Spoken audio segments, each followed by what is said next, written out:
అప్పుడు పాలకులు భయంతో ఉంటారు. ఆ టైంలో మనం ప్రెషర్ పెట్టి మన డిమాండ్లు నెరవేర్చవచ్చు. ఇప్పుడు వాళ్ళకి కావాల్సింది వీపీ సింగ్ ప్రభుత్వం, దేవగౌడ ప్రభుత్వం, మన్మోహన్ సింగ్ ప్రభుత్వం.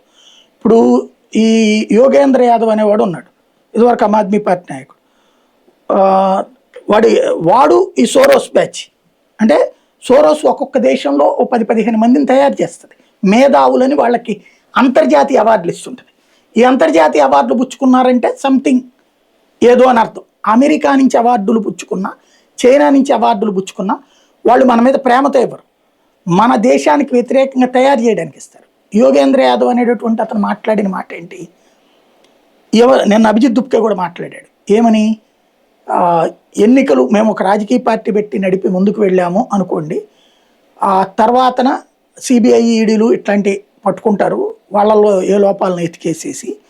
కాబట్టి ఎన్నికల ద్వారా ప్రజలను మెప్పించి గెలిపించలేము, కానీ ఉద్యమాల ద్వారా దించేస్తాం అన్నటువంటిది వీళ్ళ స్ట్రాటజీ. బంగ్లాదేశ్లో ఎన్నికల ద్వారా వల్ల కాల, హసీనా 2/3 మెజార్టీతో గెలిచింది. శ్రీలంకలో 2/3 మెజార్టీతో గెలిచాడు రాజపక్సే. నేపాల్లో భారీ మెజార్టీతోనే గెలిచాడు ఓలీ శర్మ.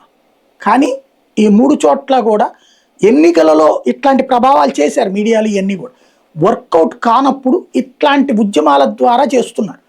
ఇక్కడేంటి, ఒక sentimental. For example Narendra Modi వాళ్ళకే వద్దనుకుని నాకెందుకని వెళ్ళిపోయే రకం, సైకలాజికల్ హర్ట్